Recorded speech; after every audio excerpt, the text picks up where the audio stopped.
예수님께서 유대 땅에서 갈릴리 땅으로 이동하시면서 사마리아를 잠깐 들리셨습니다.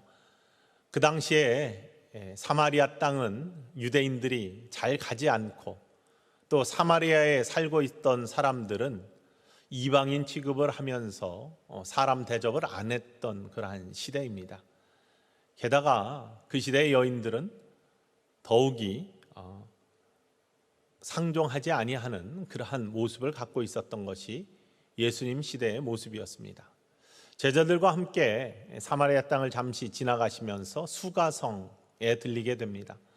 예수님께서는 성에 들어가지 아니하시고 제자들은 먹을 것을 구하러 성에 잠깐 들어가셨을 때 수가성 옆에 있는 야곱의 우물에 예수님께서 잠시 앉아서 쉬고 계셨습니다. 한낮이었습니다. 뜨거운 태양빛이 비추고 있었던 그 한낮에는 그 누구도 태양빛을 피해서 집에 있지 밖에 나오지 아니하는 시간이었습니다.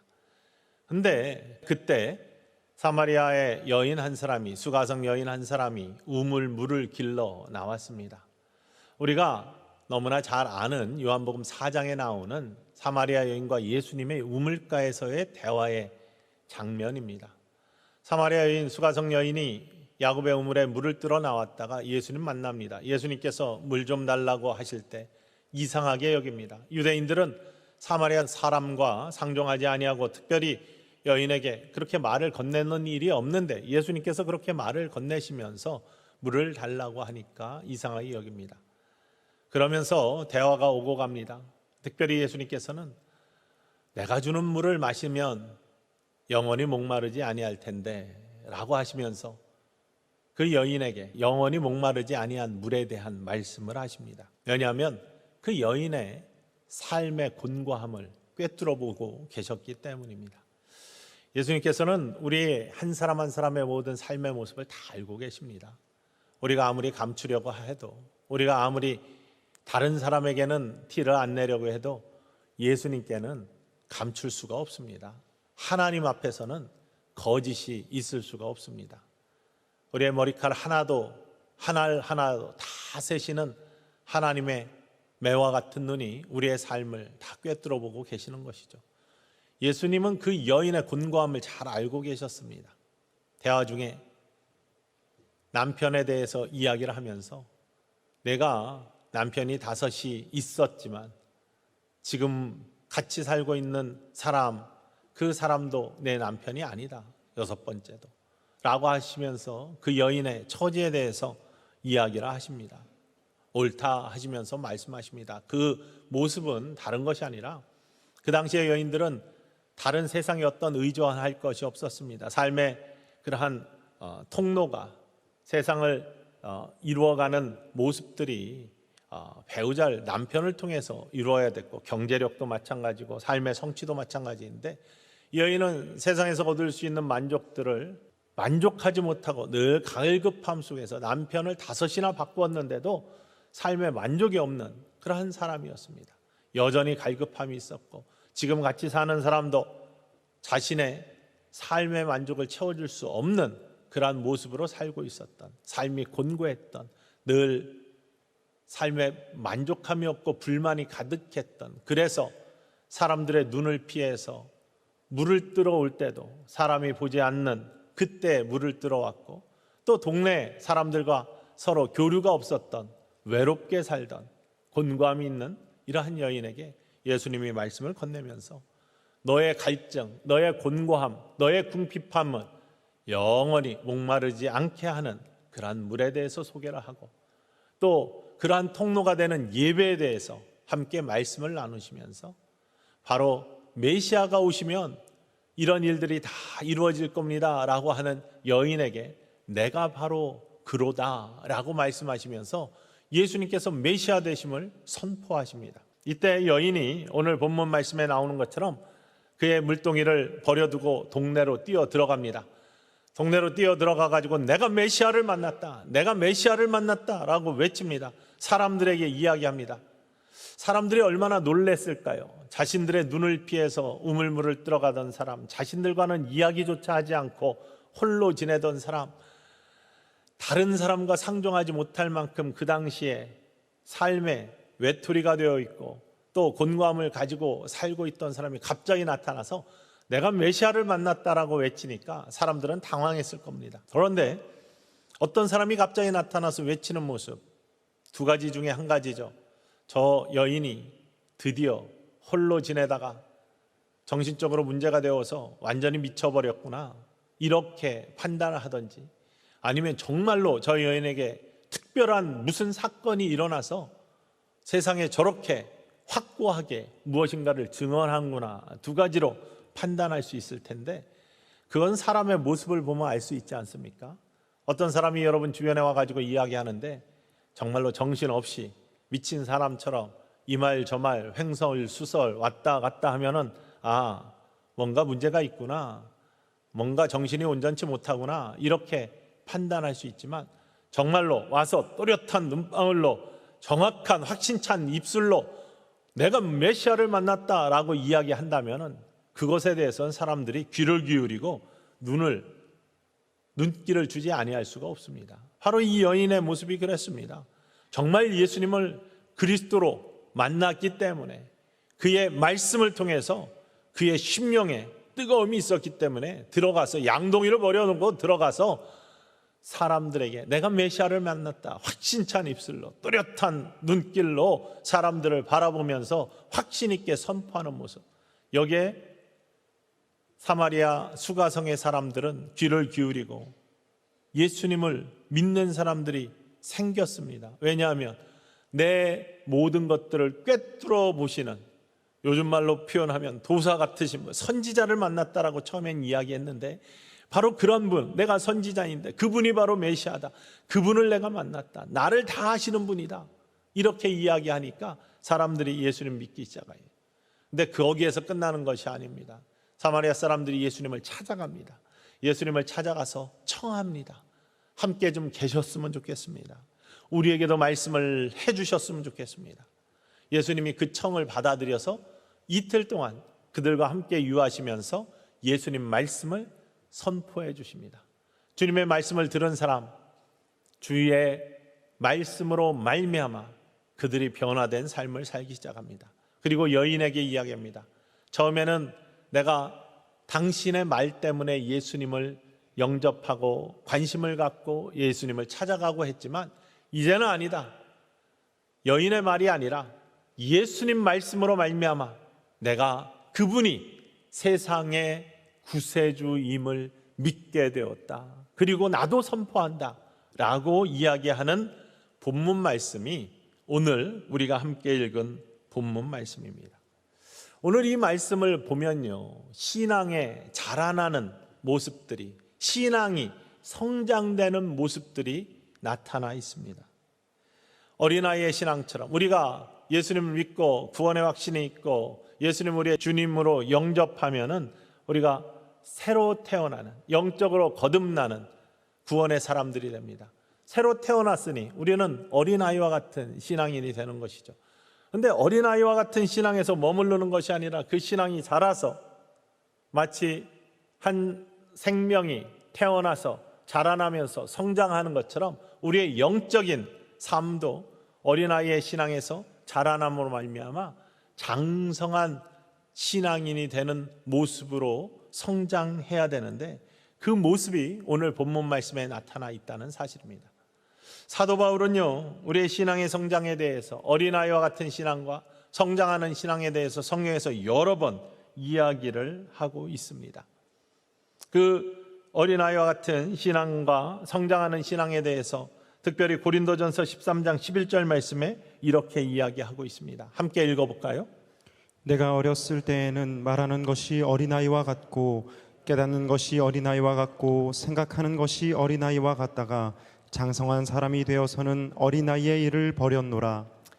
우리가 어린아이 때는 어린아이처럼 생각하고 말하고 행동합니다. 당연한 것이죠. 신앙의 모습도 마찬가지입니다. 어린아이의 신앙이었을 때는 어린아이처럼 생각하고 말하고 행동합니다. 그걸 꾸짖을 수가 없습니다. 어린아이의 신앙이니까. 그런데 어린아이의 신앙에만 머물러 있으면 문제이죠. 사람이 태어나서 육신이 자라면서 정신도 함께 자라나고 마음도 함께 자라나고 다 성장해야지 건장한 그러한 사람이 되고 장성한 사람이 되는 것처럼 영적인 자라남도 마찬가지입니다. 신앙도 그냥 머물러 있으면 그것이 흉한 신앙이 되는 것이죠. 자라나는 신앙, 성장하는 신앙이 되어야 됩니다. 그래야지 열매가 있고 그래야지 하나님이 기뻐하시는 사람들이 되는 것이죠. 사도 바울 선생님은 에베소서 4장 14절과 15절 말씀에서 어린아이의 신앙으로부터 어떻게 벗어나는지, 어린아이의 신앙은 무엇인지, 그리고 장성한 신앙은 무엇인지를 분명하게 이야기하고 있는데 함께 읽어보겠습니다. 이는 우리가 이제부터 어린아이가 되지 아니하여 사람의 속임수와 간사한 유혹에 빠져 온갖 교훈의 풍조에 밀려 요동하지 않게 하려 함이라. 오직 사랑 안에서 참된 것을 하여 범사에 그에게까지 자랄지라. 그는 머리니 곧 그리스도라. 어린아이의 신앙은 요동하는 신앙이라는 거예요. 유혹하고 또 여러 가지 술수에 빠져가지고 간사한 유혹에 빠져서 요동하는 신앙, 흔들리는 신앙, 이런 신앙이 어린아이의 신앙 같고 세상의 풍조에도 왔다 갔다 하는 것이, 상황에 따라서 환경에 따라서 왔다 갔다 하는 것이 어린아이의 신앙 같다는 것입니다. 그러나 장성한 신앙, 자라난 신앙은 사랑 안에서 참된 것을 하여 그리스도께까지 자란, 그리스도의 장성한 분량이 충만한 데까지 자라났어 어떤 상황에서도 굳건히 서서 흔들리지 아니하는 신앙이야말로 참된 신앙이고 장성한 신앙이다 라고 말씀하고 계십니다. 그런데 이러한 그리스도의 장성한 분량이 충만한 데까지 이르는 신앙, 신앙의 단계가 어린아이로부터 장성한 신앙에까지 자라는 것이 우리들의 신앙의 모습이어야 될 텐데, 오늘 본문 말씀에서 무엇을 통해서 무엇을 의지하며 어떻게 하는 것이 어린아이의 신앙이고 자라나는 신앙인지를 분명하게 보여주고 있기 때문에 여러분, 오늘 본문 말씀을 통해서 하나하나 신앙의 단계들을 살펴보며 나의 신앙은 지금 어디쯤 와 있는지, 그것을 자라나게 하기 위해서는 우리가 어떠한 영적인 모습을 가져야 되는지에 대해서 하나님 말씀을 통해서 확인해보고 자기를 진단해보고 하나님 앞에 고백하고 필요한 것들을 간구하는 축복의 시간이 되기를 주님의 이름으로 간절히 축원을 드립니다. 첫 번째는요, 가장 우리의 신앙의 단계 중에 낮은 단계의 신앙은 뭐냐면 사람 의존적 단계입니다. 39절 말씀 함께 보겠습니다. 함께 읽어볼까요? 여자의 말이 내가 행한 모든 것을 그가 내게 말하였다 증언하므로 그 동네 중에 많은 사마리아인이 예수를 믿는지라.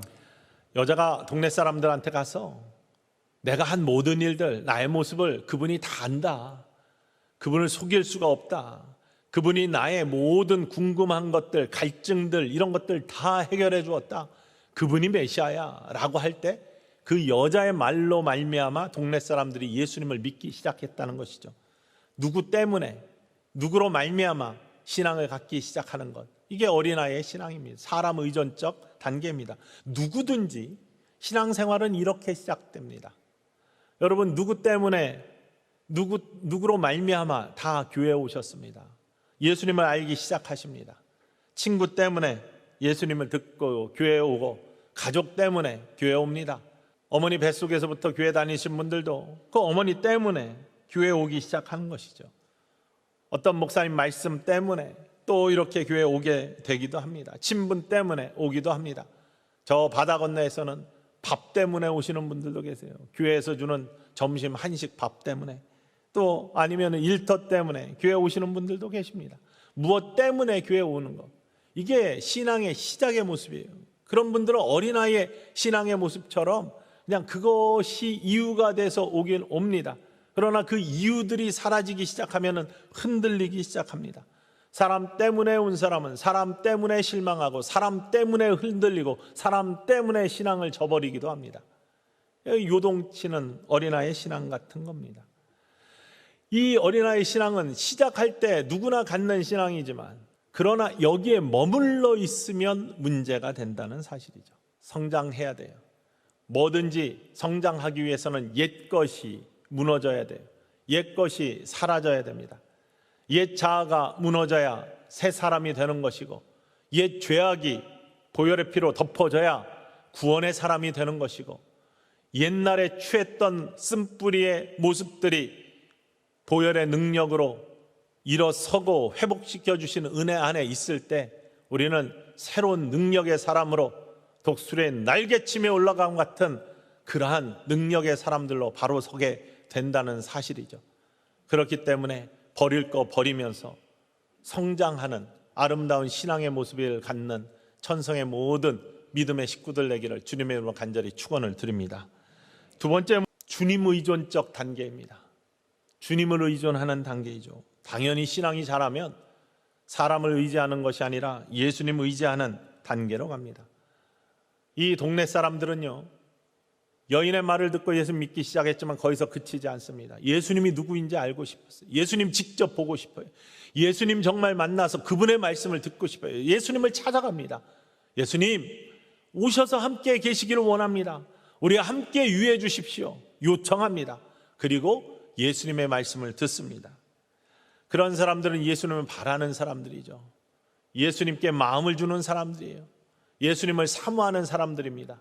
히브리서 12장 2절 말씀에 이런 사람들의 모습을 이렇게 고백하고 있습니다. 함께 읽어볼까요? 믿음의 주요 또 온전하게 하시는 이인 예수를 바라보자. 믿음의 주요 또 온전하게 하시는 이인 예수를 바라보자. 예수님 바라보는 삶. 오늘 본문 40절 말씀에 그런 모습들이 동네 주민들에게 나타나는 거예요. 예수님 음성을 다른 여인을 통해 들었지만 예수님 직접 보고 싶고 예수님 직접 만나고 싶고 예수님 음성을 직접 듣고 싶은 사람들의 마음, 여러분의 믿음의 모습들이 그렇게 성장하는 모습이 꼭 있어야 됩니다. 40절 말씀 함께 읽어볼까요? 사마리아인들이 예수께 와서 자기들과 함께 유하기를 청하니 거기서 이틀을 유하심에. 유하기를 함께 청하고 예수님이 함께 있어 주시는 모습입니다. 가까이 하는 삶, 다른 거 아니라 예배 사모하는 삶이에요. 예배의 자리, 주님 계신 곳, 성전을 사모하는 삶, 기도의 자리를 사모하는 삶, 이런 삶의 모습들이 여러분 안에 있다면 여러분의 신앙이 정말로 성장하고 정말로 아름다워지고 있다는 증거입니다. 기도의 시간 사모해요. 마음에 주시는 평안을 느껴요. 그러니 더 기도를 사모해요. 하나님이 주시는 능력을 체험해요. 그러니 더 그 자리를 사모하는 겁니다. 말씀을 통해서 주시는 위로와 회복의 역사들을 기적적으로 체험합니다. 그러면 말씀을 사모하지 않을 수가 없습니다. 말씀을 읽고 깊게 묵상하면서 주님이 말씀을 주셨는데 영원히 목마르지 아니한 그러한 생수를 너에게 준다. 이 말씀이 무엇일까? 나의 모든 갈증을 풀어주시는 예수님의 선포는 무엇일까? 이런 것들 깊게 묵상하다 보면 그 의문들이 풀려가면서 주시는 아주 시원하게 하시는, 우리의 가슴을 시원하게 하시는 놀라운 뻥 뚫리는 은혜의 역사들이 우리 안에 나타나고, 그런 것들을 체험한 사람들은 말씀을 사모하게 되어 있습니다. 말씀을 깊게 묵상하고 잊지 아니할 수가 없습니다. 읽을 때마다 가슴에 감동이 있고, 예배 시간에 주시는 은혜가 형식의 예배가 아니라 실영과 진정으로 영과 진실되게 드리는 예배가 됨으로 말미암아 주님 주시는, 부어주시는 은혜를 만나는 축복을 경험하는 것이죠. 바로 주님 가까이, 주님을 사모하고 주님을 바라고 주님께 눈을 떼지 않고 주님을 사모하는 여러분의 신앙의 모습이 주님 의존적 신앙의 단계로 여러분의 신앙들이 자라나기를 주님의 이름으로 간절히 축원을 드립니다. 그런데 거기에서만 끝나도 다 이룬 게 아니에요. 그리스도의 장성한 분량이 충만한 데까지, 그리스도에까지 자라는 온전함을 이루는 믿음의 모습이 아니라는 것입니다. 세 번째 모습은요, 나눔의 단계입니다. 나에게 온전한 신앙 고백의 나눔이 있고, 뿐만 아니라 나에게 주님이 함께 하시는 증거의 나눔이 있는 사람들로 나눔의 단계로 나아가야지 진짜 온전하게 되는 신앙인이 된다는 사실입니다. 이 말씀은 다른 것이 아니라 이제는 예수님을 다른 사람을 통해서 듣는 것, 직접 듣는 것에서 벗어나서 이제는 예수님의 손이 되어드리고 예수님의 발이 되어드리고 예수님의 입술이 되어드리는, 내가 예수님과 함께 주님의 일들을 이루어 나가는, 주님의 일을 나누어가는 축복의 사람이 된다는 사실이죠. 그렇게까지 자라나는 것을 하나님은 바라시고 우리들의 모습이 그렇게 되기를 지금도 원하시고 계시다는 사실을 기억하시기를 주님의 이름으로 간절히 축원을 드립니다. 그냥 바라고 달라고만 하는 데서 그쳐지면 안 돼요. 물론 어린아이처럼 왔다 갔다 하는 신앙에서 벗어나서 주님 의존적인 단계로 올라간 사람들은 축복의 사람입니다. 그러나 여전히 달라고 바라기만 하고 있는 사람이 아니라 예수님의 손이 되어드리고 예수님이 발이 되어드리는 주님의 뜻을 헤아리고 주님과 함께하는, 주님이 바라보시는 것을 함께 바라보는 사람들이야말로 정말로 예수 그리스도의 장성한 분량이 충만한 데까지 이르는 아름다운 영혼들이 된다는 사실이죠. 바로 이러한 일들에 우리를 초대하셨고, 사마리아 사람들은요, 주님 말씀 듣고 주의 말씀으로 말미암아 주님의 말씀이 그들의 삶에 다가와서 그들의 삶의 일부분이 되었을 때, 이제는 우리가 너 때문에, 내 말 때문에 예수님 믿는 거 아니야. 예수님 말씀으로 말미암아 우리가 그분이 세상의 구세주인 것을 내 입으로 고백해, 그리고 나는 그것을 증거할 수 있어 라고 하면서 스스로 증거자가 되고 나누는 자로 그의 삶의 영역들이 확대되는 모습을 성경에서 발견할 수 있습니다. 십자가와 부활을 체험한 사람들은요, 십자가와 부활을 온전히 믿는 사람들은 하나님이 주시는 능력을 갖고 사는 사람들로 변화됩니다. 그 능력은 다른 게 아니라 예수님이 나의 주인 되셨기 때문에, 성령이 함께 하시기 때문에 성령의 능력이 주시는 그러한 힘입니다. 그 힘으로 무엇이 이루어지느냐? 진짜 장성한 분량이 충만한 데까지 이르는 사람들에게 주시는 하나님의 축복은 무엇이냐? 다른 게 아니라 첫 번째가 영원한 생명을 누리고 고백하게 하는 축복입니다. 영생을 주신 것에 대한, 하나님 나라의 백성 되게 하신 것에 대한 확실한 고백과 함께 이것을 증거하고 나누는 삶입니다. 그게 예수님을 온전히 나의 구주 삼고 나의 주인 삼은 사람들에게 나타나는 능력입니다. 여러분들은 여러분의 삶에 우리 구주 예수 그리스도께서 십자가 부활을 통해서 영원한 생명 주셨음을 고백하고 증거하시는 복된 믿음의 사람들이십니까? 그렇게 되기를 주님의 이름으로 축원을 드립니다. 자신 있게 나는 영원한 생명을 소유한 사람입니다.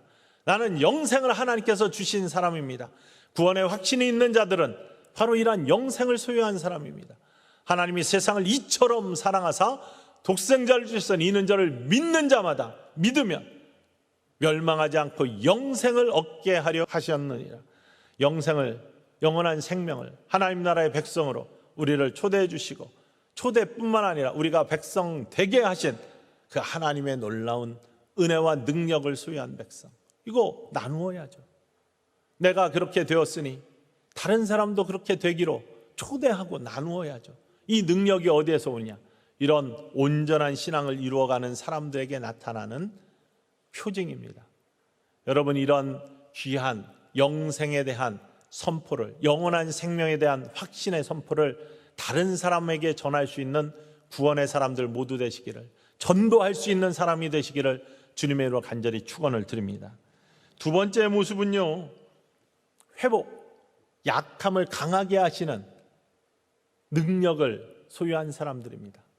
여러분, 구원의 확신이 있는 정말로 온전한 신앙을 이룬 사람들은요, 결코 약하지 않습니다. 우리가 아무리 약한 육신을 갖고 있고 병마에 시달리고 있어도 더 이상 두렵지 않습니다. 영원한 생명을 소유했을 뿐만 아니라 내 안에 나의 삶의 주인이 우리 구주 예수 그리스도이기 때문에, 주님의 영이 나와 함께 하시기 때문에 두렵지 않습니다. 계속해서 불안과 시달림이 있으면 자신의 신앙을 점검해 봐야 됩니다. 주님이 나의 주인 되시고 나를 이끄신다. 나의 생명의 주인은 하나님이시고 하나님의 영이 내 안에 계시다. 그 하나님이 나를 약함에서 강함으로 이끌어 주시고 회복시켜 주신다. 기적이 상식이 되고 기적이 일상이 되는 나의 삶을 하나님께 맡긴다 라는 그런 고백이 있는 사람, 이런 삶을 사는 것이 성숙한 신앙인의 모습, 장성한 신앙인의 모습입니다. 주중에 한 목사님 만나가지고 대화를 깊게 나눈 적이 있습니다. 이분이 어떤 이야기를 하냐면 본인 교회에서 요즘 나타나는 놀라운 일들에 대해서 나누면서 요즘 우리 교회가 초대교회처럼 놀라운 기적들이 나타나고 있다는 거예요. 근데 그 기적은 평소에도 나타나는데 깨닫지도 못했던 것이고 또 지금도 당연히 나타나야 되는 것인데 나타나면 안 되는 줄 알고 거부하고 있었던 것이다 라고 말씀을 하세요. 초대교회부터 지금까지요, 성령님은 살아서 우리와 함께 하십니다. 결코 변하신 적이 없습니다. 그 성령님은 능력의 성령님이십니다. 우리를 회복시켜 주시고 위로하시고 능력으로 함께 하시는 성령님이십니다. 그 성령님은 초대교회에서도 역사하셨습니다. 안전뱅이를 일으키시고 정말로 병마 시달리는 사람들을 고쳐주신 그러한 회복의 성령님이셨습니다. 근데 그 성령님이 지금은 죽으셨나요? 아니에요. 지금도 이 자리에 우리와 함께 계십니다. 이 예배 시간에 이전에 가득한 줄 믿습니다. 그런데 우리가 믿지 않기 때문에 기적을 체험하지 못하는 거예요. 우리가 거부하기 때문에 체험하지 못하는 겁니다. 초대교회가 로마를 이긴 이유는 다른 것이 아니라 기적이 일상이 된 그 삶을 이어갔기 때문이에요. 초대교회는 압제와 압박 속에서도 끝까지 기적 같은 믿음을 지켜가며 평소의 삶이 기적이었고 그 삶 속에는 또 다른 기적들이 나타나면서 로마의 큰 권력을 이겨내는, 기독교가 로마의 모든 나라들에게 힘이 되고 회복이 되는 십자가가 세워지는 축복의 길이 된 것은 바로 이러한 성령의 역사가 그들의 삶을 지배했기 때문이라는 사실이죠. 기도하면서도 믿지 않고 기도하고 의심하며 기도하기 때문에 여전히 우리는 기적들을 체험하지 못합니다. 여러분, 믿음의 기도, 믿음의 사람들 모두 되셔서 성령님이 우리와 함께 하시는 온전한 신앙인의 축복을 누리시고 고백하고 나누실 수 있기를 주님의 이름으로 간절히 축원을 드립니다. 베드로가 감옥에 갇혔는데요, 사람들이 함께 기도했어요. 베드로 열심히 기도했지만 주변에서 중보했어요. 교회를 위해서, 베드로를 위해서 기도했어요. 그랬더니 하나님이 들어주셨습니다. 베드로의 기도에 응답하셨습니다. 공문이 열리고 철문이 열리고 창고가 풀어지고 베드로가 나와서 사람들이 모여있는 그러한 장소에 가서 문을 두들겼어요. 그런데 종이 와가지고 보고서 베드로가 나왔네 해서 가서 얘기하니까 사람들이 뭐라고 했어요? 정말? 기도를 했는데, 교회를 위해, 베드로를 위해 기도를 했는데 나왔다니까 믿지를 못해요. 정말 그러느냐? 그런데도 그런 기적이 일어났다는 것은 하나님이 얼마나 좋으신 하나님인지 알 수 없는 거예요. 30년 전에 함께 이렇게 있었던 전도사님 한 분이 암에 걸리셨어요.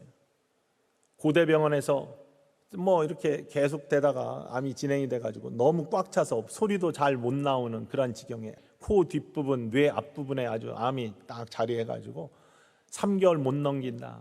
이제는 3개월도 안 남았으니까 진통제 먹으면 집에 가서 쉬어라. 집이 이제 사택, 그 전도사님한테 드린 사택 교회에 있었는데 교회 매일 기도밖에 할 게 없죠. 하나님 앞에 매달리는 거예요.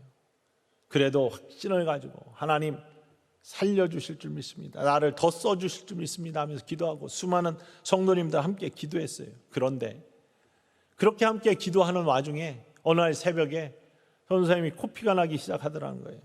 그래서 너무 많이 나와가지고 정말 이렇게 그 양동이에다가 이렇게 대고서 코피를 쏟았는데 이대로 쏟아지면 죽겠구나 할 만큼 너무나 많은 코피를 쏟으신 거예요.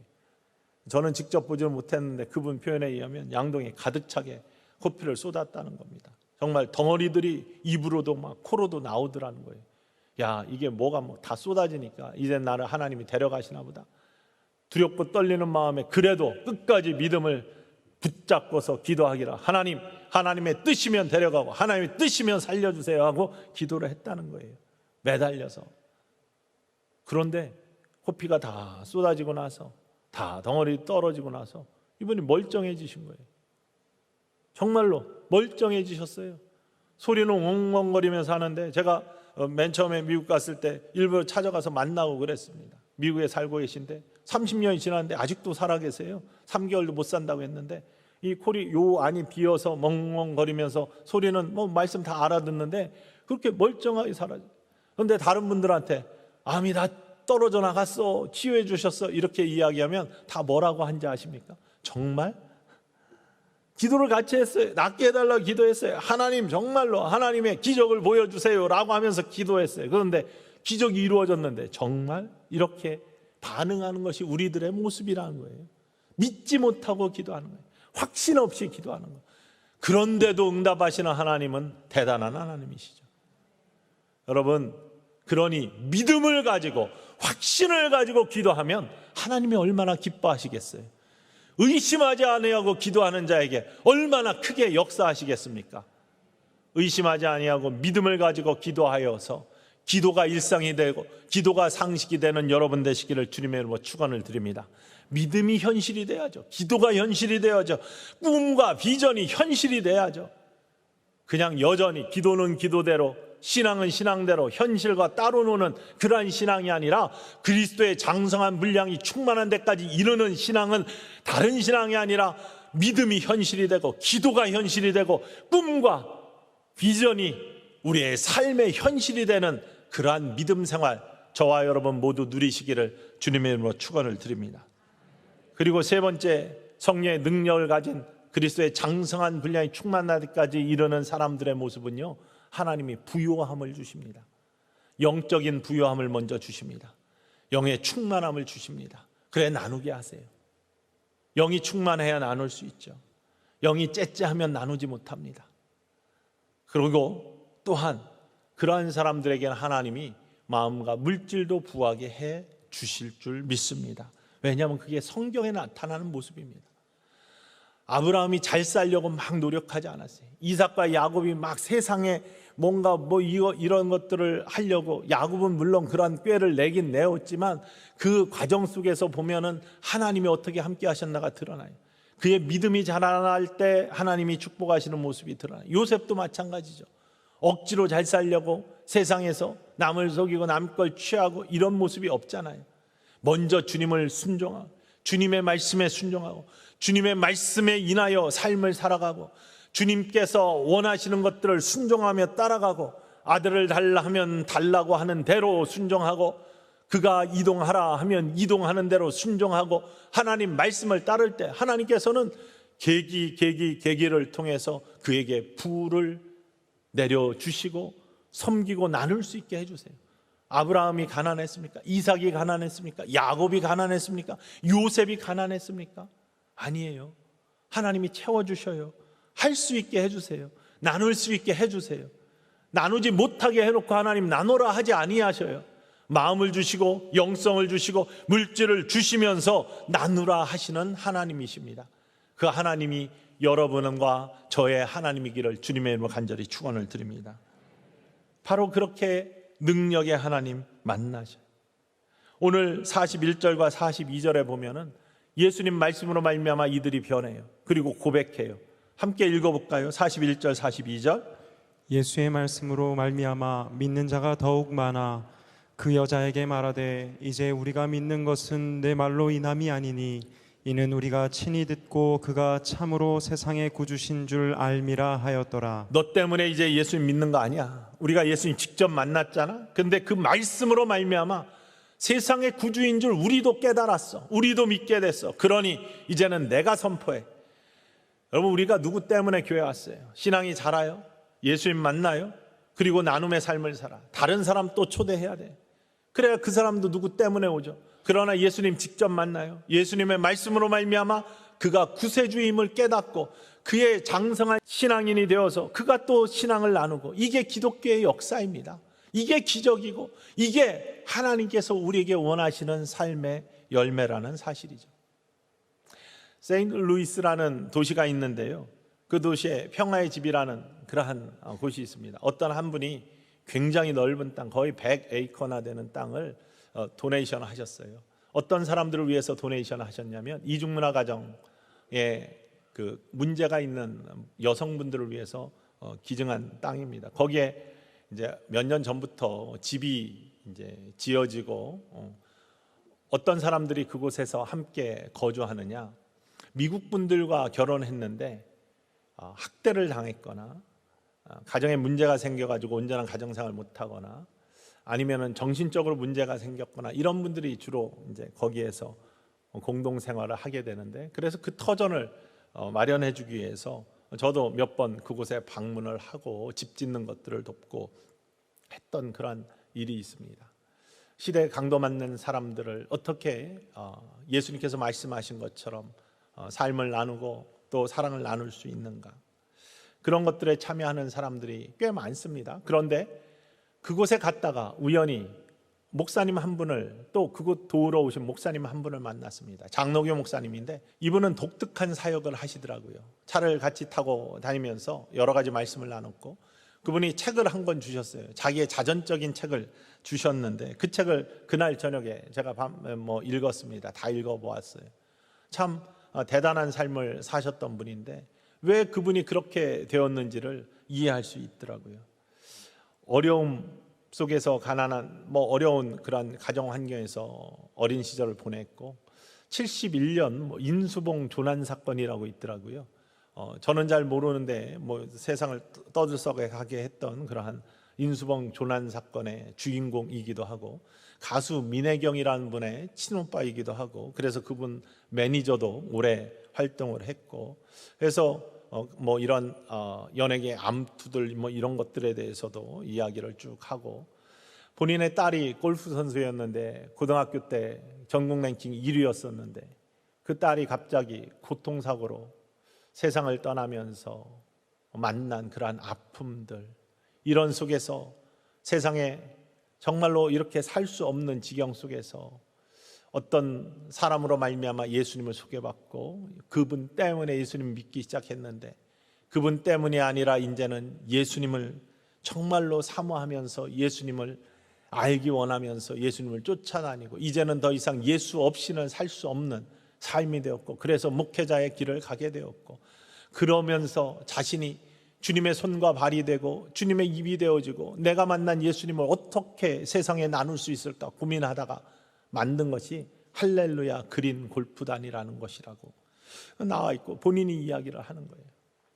할렐루야 그린 골프단. 어떤 일을 하느냐, 세상에 버려진 고아들이나 아니면 보육원에 버려진 아이들 중에 예수님 잘 믿으면서 성장할 수 있는 사람, 그리고 운동할 만한 친구들을 뽑아서 골프를 가르쳐요. 프로골퍼들을 만드는 겁니다. 그런데 그냥 만드는 것이 아니라 그들에게 너의 삶이 이렇게 강도 만난 삶 같지만 너를 사랑하시는 예수님이 너에게 새 소망을 준다. 믿음을 가지면 믿음이 현실이 되고 소망이 현실이 되는 그러한 일에 하나님께서 함께 하신다는 그러한 믿음 속에서 그들을 자라게 하고, 그들이 만난 하나님을 그들의 삶 속에서 전하게 하는 그러한 사역을 하기 위해서 골프 선수들을 키워내는 그러한 사역을 하시더라고요. 근데 이분의 말씀 중에 마음에 와닿는 그런 말씀이 있었습니다. 다른 것이 아니라 차를 타러 가면서 툭 던지시면서 하시는 말씀이 이게요. 거지가 누구인지 아십니까? 거지는요, 받을 줄만 알고 줄 줄 모르는 사람이 거지입니다. 가지고 있지 않는, 소유가 없다고 거지가 아니라 나눌 줄 모르는 사람이 거지인 것 같습니다. 이렇게 말씀을 나눈 거예요. 나눔이라는 것이 하나님이 주신 정말 놀라운 은혜들, 아무것도 안 갖고 나왔는데 채워주신 은혜들, 죽을 수밖에 없는 영혼을 살려주신 은혜들, 이거 깨닫고 체험했는데 나누지 못한다면은 받기만 하고 나누지 못하는 것이 거지가 아닙니까?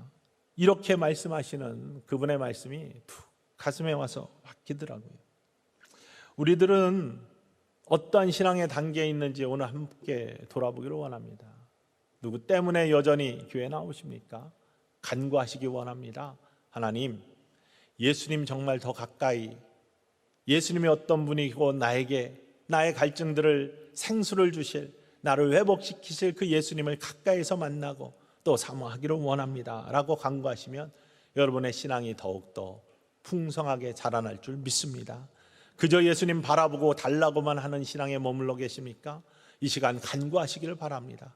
주님 만나게 하시고 채워주시고 은혜 주셔 감사한데, 기적을 체험하며 살 수 있게끔 허락하셔서 감사한데 나에게 나눔의 은혜 또한 더하여 주시옵소서 라고 간구하시기를 원합니다. 하나님이 인도하세요. 그리스도의 장성한 분량이 충만한 데까지 이루게 하십니다.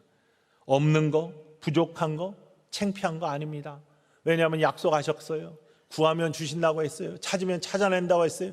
문을 두들기면 열어주신다고 했어요. 믿음만 갖고 의심하지 않고 기도해 보십시오. 이루어 주시는 하나님을 만날 줄 믿습니다. 그런데 창피한 건 뭔지 아십니까? 받기만 하고 나누지 못하는 것은 창피한 것입니다. 왜냐하면 하나님이 그것을 원치 않기 때문이에요. 하나님은 여러분을 통해서 하나님의 사랑이, 하나님의 은혜가, 하나님의 축복이 넘치도록 주변에 퍼져나가기를 원하십니다. 우리 교회를 통해서 넘치도록 퍼져나가기를 원하십니다. 여러분의 삶을 통해서 넘치도록 퍼져나가기를 원하십니다. 그 삶을 이루어 가시는 성숙한 신앙인, 그리스도의 장성한 분량이 충만한 데까지 이르는 축복의 사람들, 우리 천성교회 모든 성도님들 되시기를 주님의 이름으로 간절히 축원을 드립니다.